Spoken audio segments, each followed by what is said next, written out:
Hey, Team Healthy. It's good. So good to see you today. Okay, I was scrambling right here at the last minute. I have this glow light that I put in front of my computer here, and it went out on me just a few minutes ago. So I'm like scrambling, like, oh, what am I going to do? So we got to take care of it. And I'm looking at what I see on my screen. It looks pretty good. So I hope everything's all right on your end.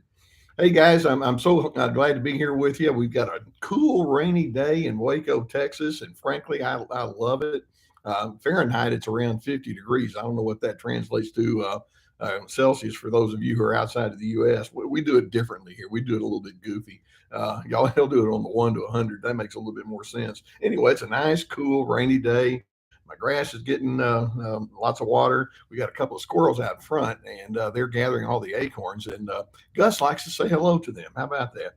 So I have to keep him on a leash to keep him away from the squirrels. You know how dogs like to say hello to squirrels. It's not always a pretty sight. Nonetheless, so much for my stuff here in Waco. We've got a really interesting slate of questions here today, and I so enjoy receiving the questions from you because, frankly, it allows me to know who you are and where you're coming from, and so just know that I like being able to do this. We're going to be doing a little bit of a shift after the first of the year. I'm still going to be doing a Q&A kind of a thing. I'm going to do a little bit of a different kind of a programming with you, but I'm going to let you know as we get it figured out. We haven't got it figured out entirely on our end yet, but we're going to be doing some things different, but of a similar kind of thing. So I can please continue to send your questions in, and we're just going to take it to a different kind of level. Okay, so and you'll be informed about it. Don't worry about that part. All right. Now, today, we've got a lot of questions that imply that, you're dealing with somebody that of that narcissistic bent who it makes you wonder how much of this is intentional and or more specifically, do they really know how pathological they are? How aware are they? And so I'm going to be getting into some of that from different angles that are provided by the questions that you have. And again, the more you understand what you're dealing with here, then the more capable you're going to be able to respond to them without getting caught up in all of the snares that they're putting in front of you. Because keep in mind, whatever comes from the narcissist toward you has a manipulative hook to it. I mean, it's kind of sad to have to say that, well, even if they're pleasant and friendly and nice, you think, well, gosh, we're having a good day here, only to find out that later on you didn't respond to me correctly, or now you owe me, or you didn't interpret me the right way. And there's always some sort of an angle that goes along with it. So, all that as a prelude, let's just jump right into our questions here today. And for those of you who are new and know that we're getting different people that come in every single week.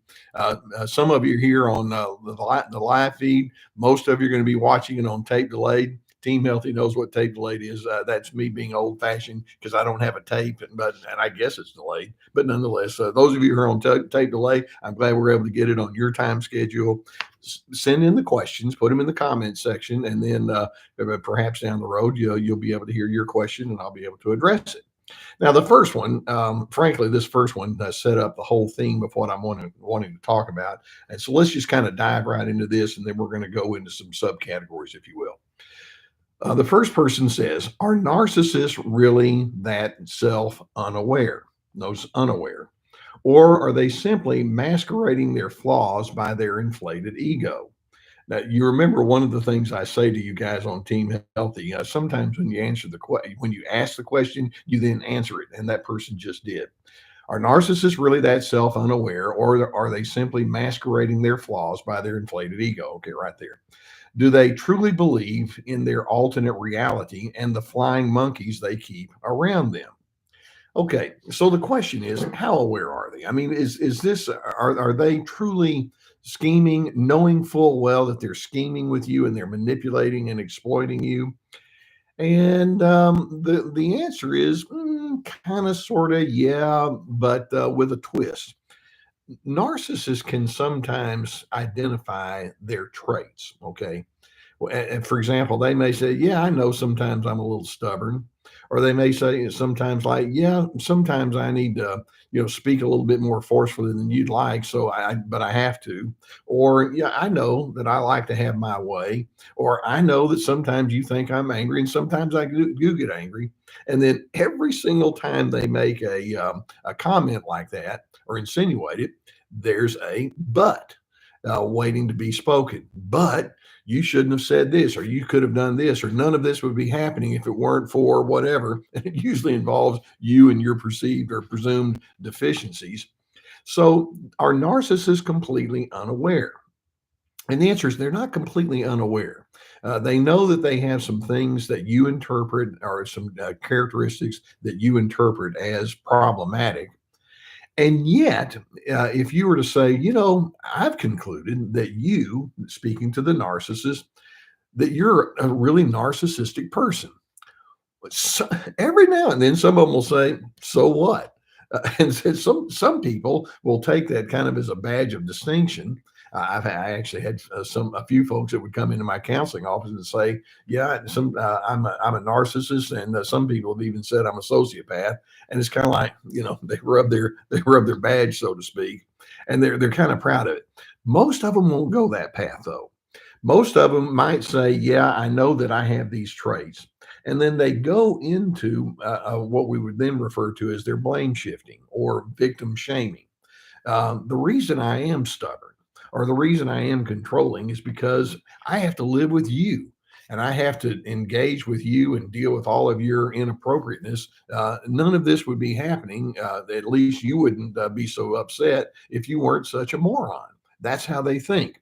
And when they hear that word narcissist or narcissism, they think of that as being an ugly name that you're calling them. It's like I can call you ugly names all day long, but you can't call me that ugly name because by now, of course, the word narcissism is so baked into our nomenclature in our way of talking about people, particularly in the last 10, 12, 15 years. It's kind of like, well, we know that if you are known as a narcissist, that's probably not a flattering topic that we want to get into. And so they see that as being an unfavorable label. And they have such a desire and such a craving to be held in the high and honored position that it's like, well, if there's a narcissist here, it's you, it's not me. And so there's kind of a half and half kind of an acknowledgement. Are they an unaware person? Oh, they're aware that they can be argumentative and all, but then do they claim ownership? Do they claim responsibility? And that's the deeper issue. The answer is no, no. If there's anything that comes out of them that seems to be untoward or disruptive, it's your fault. Just plain and simple, it's your fault. And so that's what we're dealing with here. So the narcissists they want to give the portrayal that says I'm not nearly as negative as you think that I am. Yeah, I know there's some things that I do that bug you, but I'm not the negative person that you're trying to paint me out as being. Okay, so that's our starting point. Now, another person asked, and I wanted to include this one because it gives us a little bit of a different twist. This person says, well, Dr. C, I'm wondering if you have a way of distinguishing the difference between a narcissistic parent or just an emotionally immature one. And this person is focused in on a parent. We could frankly say, or a brother or a coworker or a person in my social circle. What's the difference between somebody who's narcissistic versus someone who's truly immature? And that's just it. Okay, well, let's think about that word mature. When we talk about, let's say you've got a 6-year-old kid, and you say something like, that little child is maturing. What do we mean? Well, when we talk about being more mature, there are multitudes. For example, that child is considering the feelings or the needs of someone else, or they're learning to curtail their selfish impulses, or they're learning how to modulate some of their emotions, or they say please and thank you, and they show a certain amount of conscientiousness they're willing to share. And I remember I had a niece. She's now 18, but I remember when she was 5 or 6 at the time, we had a swimming pool in our backyard, and she was so sweet. I might be doing something, and she might say, "Uncle Les, can I get you something to drink?" And I'm thinking, okay, you're 5 years old, and you're asking me if you can get me something to drink. Wow, you're maturing. So when we talk about someone who is maturing, we talk about conscientiousness and being outwardly focused. An immature person tends not to go in that direction. An immature person is still too self-focused, and they tend to fall apart emotionally. They tend to not take responsibility for themselves. They tend to forget how they need to blend better with other individuals. But and so that means they've definitely got some of the key ingredients of narcissism. You know that I've talked about narcissism being a pattern on a spectrum. There's one core ingredient in the descriptors of narcissism that tells me that a person has crossed the line from immaturity all the way in straight into narcissism, and that's the ingredient of exploitation or manipulation. Sometimes people can be immature in the sense that they don't respond well emotionally. They're too anxiety laden, or they're too irritable and annoyed, or sometimes they're just insensitive. But when you examine some of their motives, it's just like, well, they're just kind of self-absorbed, but they don't really mean anything exceptionally harmful to you. They just don't think about it. The narcissist, though, has the emotional immaturity plus exploitation. And in their exploitiveness, it's like you exist to do my bidding. And so they have that extra measure of thinking, I've got an entitlement here, and your task is to maintain my entitled status. You have that, you got that figured out. And so these are the individuals when they're controlling and when they're overbearing. There's an extra measure of command that goes along with it.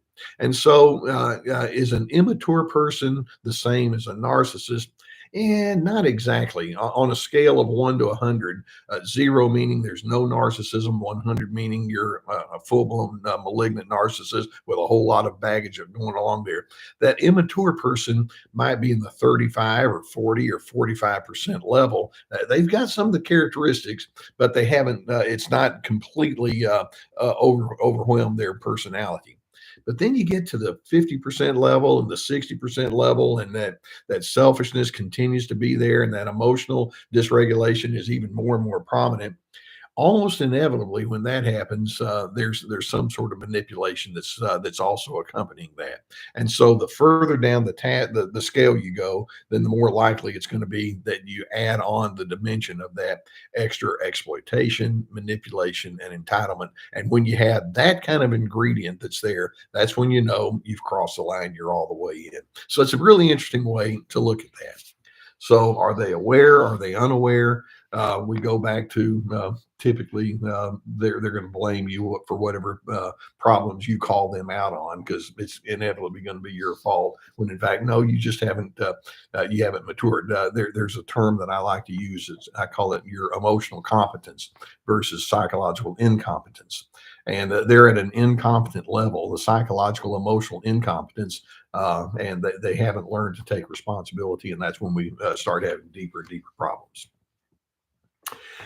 Now, I've got another question. Last week, I talked about some of the surprising emotions that accompany the narcissistic pattern, and I mentioned loneliness and neediness and shock. Those three.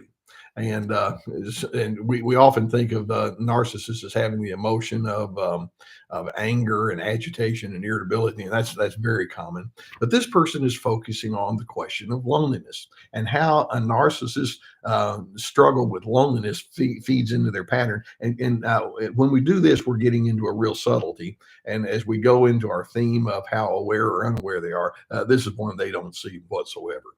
Okay, so this person says, My question is about the narcissist's isolation and loneliness. The narcissists I deal with are surrounded by family who back them up. I've lost many of my friends, or at least people who said they were my friends until the time of my separation. And the narcissist now spends much of his time with those friends. Can you talk about what part isolation plays when it looks like the narcissist is far from being isolated? Okay, that is a great question. One of the things I say is that narcissists actually struggle with the problem of loneliness. And this individual is saying, well, I've been separated off, and this person has their gang, if you will, their collective that they still hang out with. I'm the one who's over here out in the cold looking in, and this narcissistic person is, has their gaggle that they kind of hang out with, and they all support each other. That guy doesn't seem like it looks like he's very lonely. Well, let's keep in mind what is at the core, at the foundation of loneliness. Now, you can be in a crowd and you can be actually be having fun and all of that, but when it comes down to the heart level, you're not connected on any kind of meaningful kind of way. There are different ways that you can appear to have friendships and good relationships. Narcissists don't have the deep, intimate, I know you and you know me kind of relationship. It's what I refer to as a relationship of immersion. Let me give you an example. My wife and I have been talking about Jennifer. We've been talking about some lifestyle issues that we're adjusting in, and how we're engaging with family members and what we're going to do differently and all like that. I mean, and it's good stuff. It's not problematic. But one of the things that I love is when I say to Jennifer, or when she says to me, "Hey, let's talk about something. I've got something going on here that I'd like to run by you." I know, and she knows we're going to have a meaningful conversation, and I know her backstory. She knows my backstory, and we converse with each other with all of that in mind. And as we make comments to one another, we do so from a very vast sense that says, when you ask me that question or you make that kind of comment, I know where you're coming from.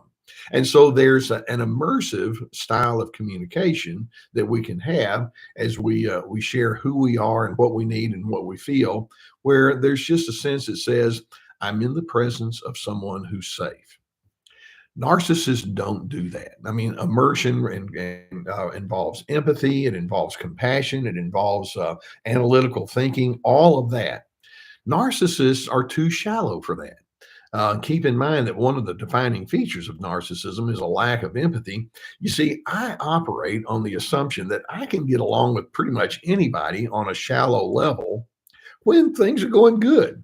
I want to go to a ball game. You want to go to the ball game with me. I like meat and potatoes. You like meat and potatoes too. Or I like to talk about who I don't like and you don't like the same people. Oh, good. We have something in common. I mean, that's as far as they go. And so when it comes to sharing on that deep and personal level, or especially when it's, let's say if I have something going on inside of me psychologically and I need a close friend and I say, there's a pain that's sitting on the inside of me, or a confusion, or a deep disappointment. Let me talk with you about it on a very real level. Narcissists do not go that into that space at all. And so when I say narcissists struggle with loneliness, maybe a backwards way that I can say it is that there are times when they do seemingly connect, but it's of a shallow nature. It's of a functional nature. It's of a non-controversial nature. I mean, they can talk about, let's say, politics or religion, the topics we're not supposed to talk about, or, Uncle Joe that nobody likes. And they can say, yeah, I have my belief. And the other person says, yeah, I have the same belief. And they say, well, I don't like this person. And that's as far as they go. And so they think, hey, great conversation. When in fact, no, it's up there at what I would refer to as level one and level two, rather shallow, maybe level three communication. But when we talk about immersive communication, it's level four and level five. I could get way deep into all of that, but they don't go into that deeper form of communication. So that's what I mean when I say there's a loneliness factor, even if there's a lot of busyness and activity up here on the surface. Down here beneath the surface, they don't connect. And there's a deep hole that is never going to be filled because part of narcissism is they don't actually understand, much less practice true love.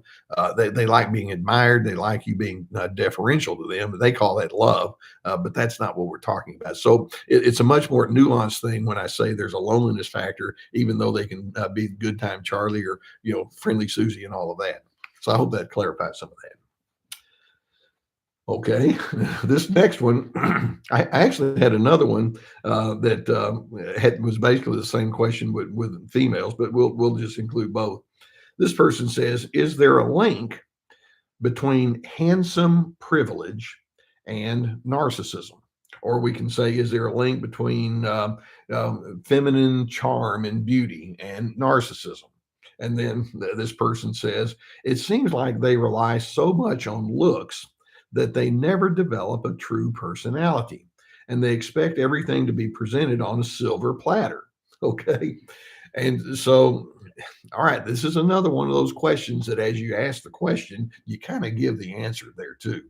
Yep, they rely on the superficial, don't they? To the extent that they don't develop that inward depth and sense of meaning.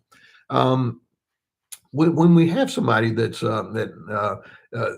this person calls it handsome privilege, or we can call it the feminine mystique. There are different terms that we have, male, female. I know we're stereotyping. Um, Basically, there are three elements that go into the making of that. One is vanity. The other, a second is entitlement, and the third is shallowness. Kind of like what I was talking about with the last question. And you'll notice that when a person goes way too far in emphasizing their appearance, then that's the vanity factor. And it's one thing to say, "I'd like to present myself physically looking well." In other words, I'm going to comb my hair, or I'm going to take a bath, or I'm going to wear a nice item of clothing when I go meet people out in public. That's okay. That's not vanity. That's just trying to be socially appropriate, etc. But narcissists, they go. Some of them can go way too far in that direction. It's like, "Oh, I have to look perfect, and I don't want anybody to know that I have flaws." That's part of their false self that they build. And then when we talk about their attitude of entitlement, it's like, well, if you see that I really am a little bit more charming than the average Jane or Joe, well, I'm glad you noticed, and I think that you owe me some deference based on that. So they want the better seat. They don't want to have to sit with the riffraff. If there's somebody over here that's dressed in tatters, or if there's somebody over here that just doesn't seem to be as suave and debonair as they are, it's like, please don't make me sit next to those low life kind of people. And that's the entitlement. And then there's that the shallowness. They focus so much on their superiority that they just can't deal with anybody who doesn't have their same status. Now, if you were to call them out on this, they would think, no, that's not the case. What's so bad about me? Emphasizing looks and all of that. But they don't want to have to admit, yes, I am an extremely shallow person.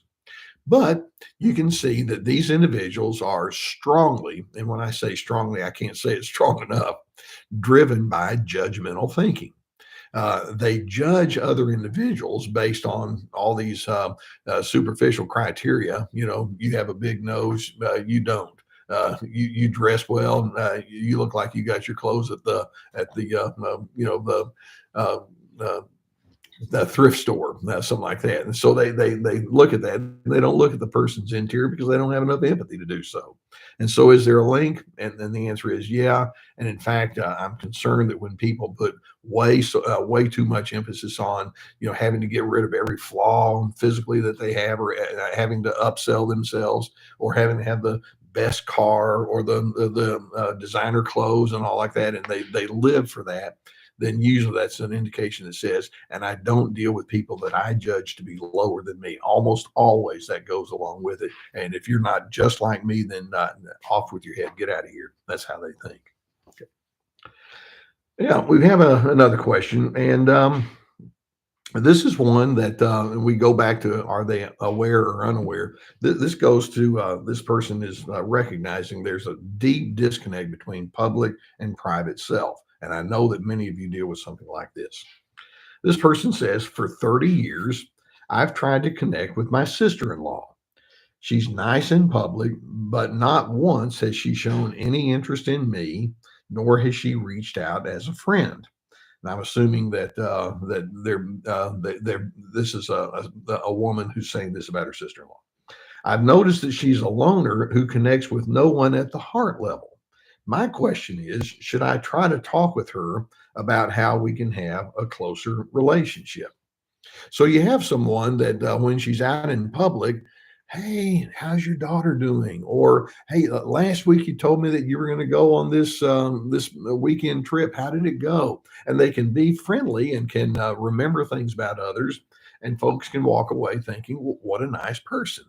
But then this individual who's more of an insider, the sister-in-law, says, well, I've tried on a more personal level to connect with her on more substantial kinds of things, and I get nothing. And she makes no effort to find out who I am. I'm assuming beyond just the shallow, superficial stuff. Should I sit down and say, I'd like for us to talk on a more substantial level? Now, I'm noticing here that the person who wrote in the question says, we've been doing it like this for 30 years. Okay, I think that after 30 years, we can safely say this is a trend. Wouldn't you think so? And so you've noticed this, you've tried to reach out, you try to be helpful, you try to be friendly, you try to share personal things, and you don't want to get anything back. And my thing is, no, just don't. Don't set yourself up for the disappointment, because if it's this deeply entrenched and it's been going on for decades, I'm going to guess that there's hardly anything you're going to say or do that's going to make it much different from that. Basically, when we talk about narcissism, we talk about people who are pretenders. Now, what's being described here in this depiction that this lady's talking about is classic covert narcissism. On the surface, I'm going to try to look like I'm normal. Behind the scenes, I don't care about people. I like to stay in control. And the way I stay in control is I don't reveal things about myself. I don't really care about who you are other than just making myself look good when I'm out in public. Empathy is something I don't give priority to. And there's almost kind of a backwards haughtiness, because sometimes these people can come off as being insecure. But there's this thing like, yeah, I will never share who I am with someone else. You don't deserve my self revelation. I don't give that away to anybody, and you're certainly not going to be in my inner circle. And so this is the classic covert narcissist. And these are the ones that can be so confounding, because they can be quite skilled at being able to give the appearance of being somebody that's more tuned in than not. So you're picking up on the fact there's something wrong here. But my inclination is to say, after 30 years, then no. Now, one perhaps exception to the rule. Let's suppose that something really tragic has happened with that sister-in-law. Something, someone has died, or there's been a real big upsetting thing, and you might want to go in and say, I know that you and I have not really talked on a heavy level, but I'd like to be available to you. And so I can tell that you're feeling this, or that something is going on here. Give me some idea of what you're struggling with, and you can go in and give the invitation to get onto that deeper level of communication. I applaud you for wanting to be that kind of person. My guess is that if that person does share, it's going to be awkward. And then later, a day or a week or a month later, they're probably going to regret it, and they're going to go back with the wall up. So just know what you're dealing with, and then understand that percentage wise, there's a very low percentage of people who are able to share on a deeper analytical kind of level anyway. And then when you have someone like this who just does the window dressing, the odds are pretty low. All right, now this is another one. Now, most of you know that I have multiple ways that I like to define narcissism. I just mentioned one of the ways you define narcissism is they don't take responsibility for their flaws. Another way I define narcissism is that they have an absence of love. They don't know how to love. So this person has asked the question, do narcissists realize they are incapable of love?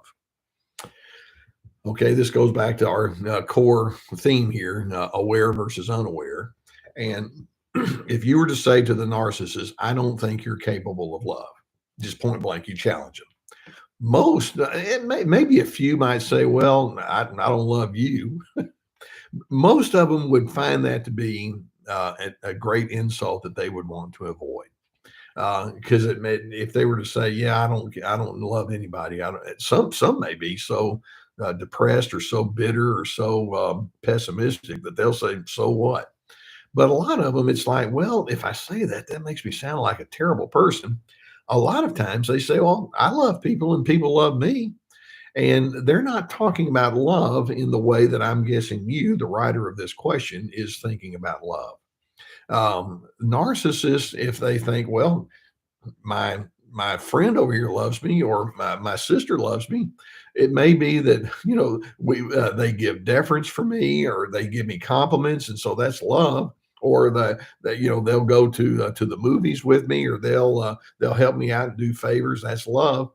But when we talk about having a healthy love, there's there's a compassion, there's a vulnerability that goes along with that, and a patience and a kindness and a goodness and self restraint, those kind of ingredients. And narcissists are not that strongly developed. And so they may say, I know how to love and I love people and people love me, but they're talking about two different topics. And so you kind of have to remind yourself, and we're going to get to a question here in just a moment on that. Well, in fact, with our next question, you kind of have to remind yourself if you feel that the narcissist is not very loving toward you, and the narcissist says, "But I am," you're thinking at a much higher adult level. They're thinking down here on a child's level. Kids will say, "Well, we play together real well on the playground, so we're best friends." It's like, but they don't know the best friend's sister's name, and they don't know where they're from, and all of that. That's kind of the level that the narcissist is coming from. I tell you what, let's take that and just let's segue right into the next question, because this is an interesting one. It's a very short question, and that is, what is the emotional age of a narcissist? Okay. Now, and then the person says, it's so sick, what drives them? So a little bit more. What's the emotional age of a narcissist? Now, I've got some of you that are here in the live chat. I want to see what you come up with. Okay, Patty, Texas Patty, you say 3. That's a little low, although I understand where you're coming from. Okay, Leanne, you say 12. Lishma, you say 5. Aaron says 8. Okay, we got 4, 7, 9. 17. Okay. Um, Basically, I'm going to make it a little bit broader. You've heard me use the term pre-adolescent thinking, and I would put narcissists down in the pre-adolescent or very, very early adolescent stage. Let's say many times they do act like that 3-year-old that throws a temper tantrum, but most of them know not to throw a temper tantrum in the middle of a restaurant, for example. Although that I've got a couple of 5s right there, maybe they do. Um, but most of them are in the let's say the 8 to 15 range, right around in there. And here's where I'm coming from. Um, when in developmental psychology, little children are very functional and they're very concrete in their thinking. Abstract thinking doesn't even begin in most cases until about age 12 and 13, and even then it tends to be a little minimal. And then as the years go by, they can add a little bit more and a little bit more abstract thinking, and that's when they begin to develop a much deeper appreciation for empathy and all the rest, and emotional regulation, and they become much better at that. But in their concreteness, um, they're thinking, okay, I didn't yell today, so that means I'm doing pretty good. You disagreed with me. That means you're being mean. And so they think in those kind of transactional kinds of terms. And if they get what they want, then they're pretty happy. And then if they don't get what they want, they pout and they're moody and they argue. How many of you have had an 11-year-old child at home and you say, look, we're not going to be able to do this on the weekend because we have something else that we need to give our attention to, and the kid pouts and they gripe and they complain, or you have a 14-year-old and a 10-year-old sibling set and they argue with each other over petty kind of stuff. It's like, will you please knock it off? And so that's kind of where the narcissist is in my mind. Now, again, they can have some of that more primal stuff that we just get all the way down to the toddler years, but they don't get to the point to where they develop more of an appreciation for who you are and what your needs are. Again, it can be so delightful to be around a teenager that just says, "Well, let's suppose that you as an adult have had a frustrating day." And if that 14-year-old says, "Are you okay?" And then you say, no, I'm not having a very good day. And then if that 14-year-old comes along and says, well, is there anything I can do to help? Or I've noticed that there's something wrong. Just please know that I care about you. Some 14-year-olds can do that. Most don't. Because they haven't developed that fullness and that skillfulness. Uh, Ideally, the older you get, and then even with their peers, and then with family members and all, then the more you're able to go into that. And I know some young people who are able to do that, and they probably are going to be much more skilled when they get up in their late teens and 20s and 30s and beyond, because they're laying a pretty good foundation. I try to tell teenagers, particularly age 15 and above, yeah, keep in mind that the habits you have right now are going to be habits that are foundational to who you're going to be as an adult. And because the reason I do that is I had somebody challenge me with that thought probably around age 15. And I thought, okay, that's something for me to remember. The habits that I'm forming right now are going to follow me into my adulthood and are going to become part of the formation of who I am as an adult. I need to make sure that I've got some decent habits. And most narcissists don't go that way because it means you have to think outward about other people's moods. In other words, you have to think empathetically, and you remind yourself it's not all about me. So let's kind of keep them kind of in that pre-adolescent, early adolescent kind of time frame. That's my Les Carter rendition of it. Some folks will say, they'll have a different argument, and okay, they can do that. But that's where I'm coming from on that. All right, here we have another one.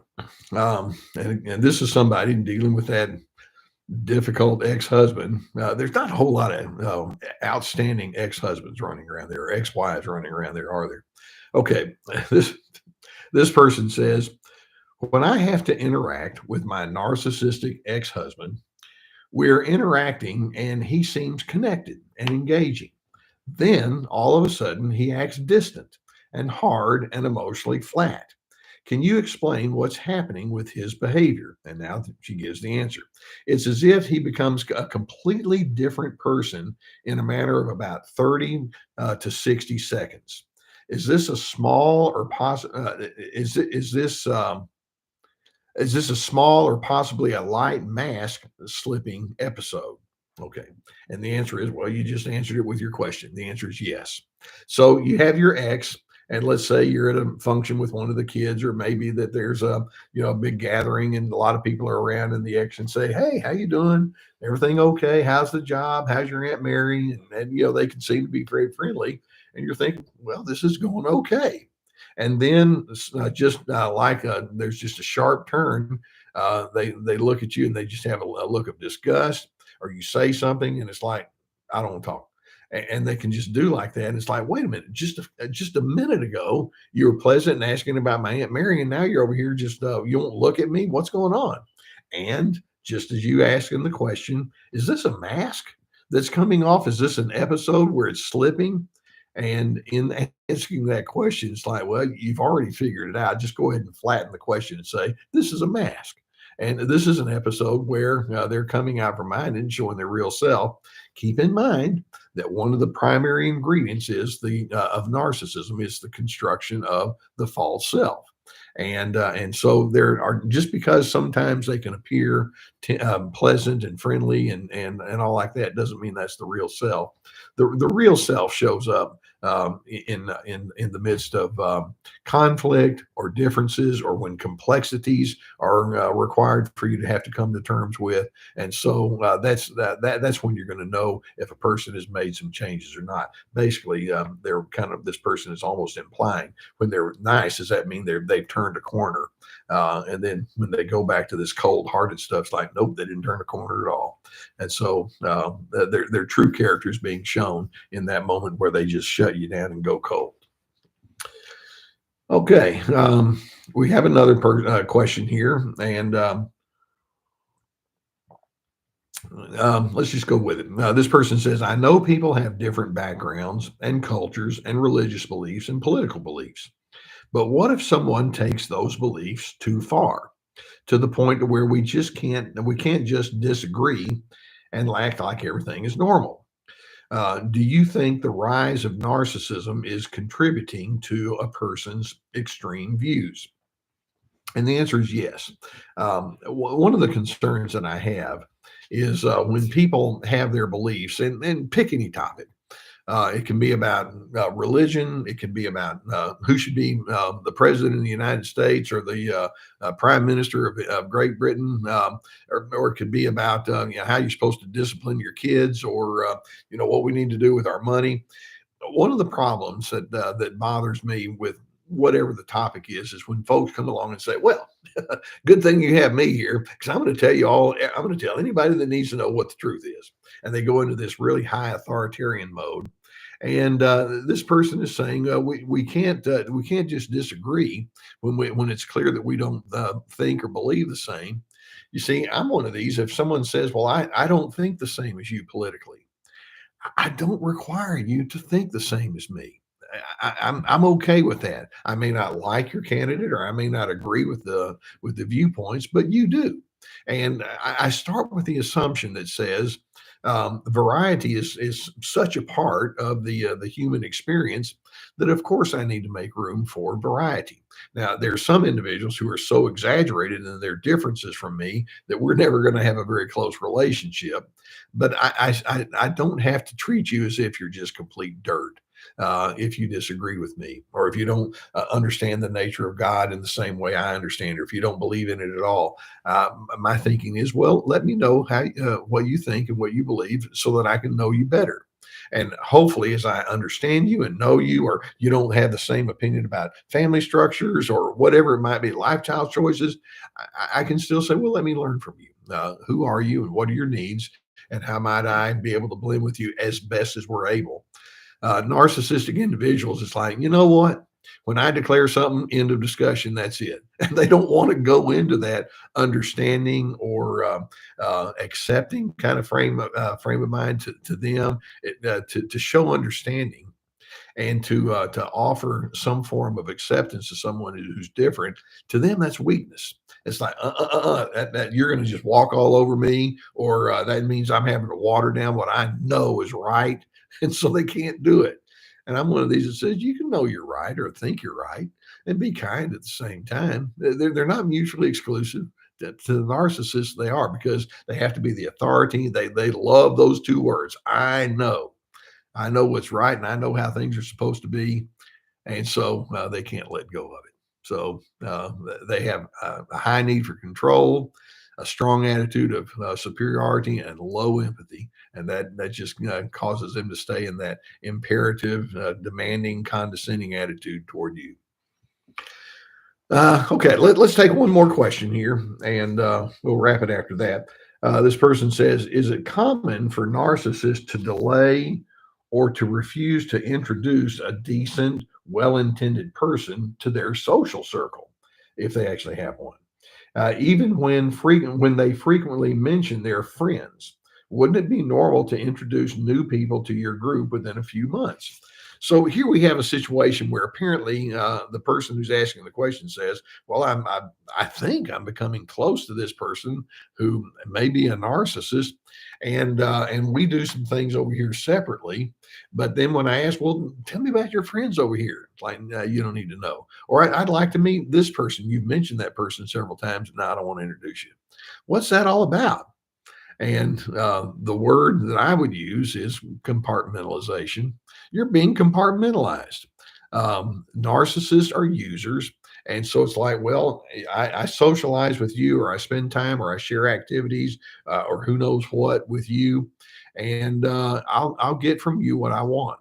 I have these other people and I have different reasons for being with them. And I've got them in this compartment. And then I have these folks over here that they're in a compartment. I just don't deal with them at all. And narcissists are famous for that.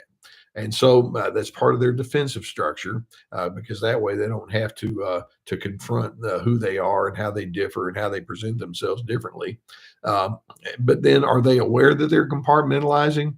They may, going back to my very first question, they may say, "Well, I'm aware of the behavior. I don't want you associating with these people. I don't think you'd like them. My buddy Bruce over here, you probably won't like him. So I'm not even going to introduce you to him." So they may identify the behavior, but they won't necessarily they won't necessarily identify the pathology associated with it and how it stems from a core of narcissism, which is all the self-absorption and the high control and all that goes along with that.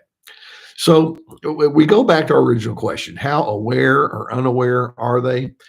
They can be aware at a more superficial level, but when it comes to saying, "I'm going to be aware in such a way that I take responsibility for any of the pathology that might be there or any of the problems that this creates," they don't want to go into that space. And they certainly don't want to be called an ugly name. And so it's like, well, if you've got a problem with me, it can't possibly be me, it's you. And so they're aware that you are the problem. That's my take on it. All right, Team Healthy.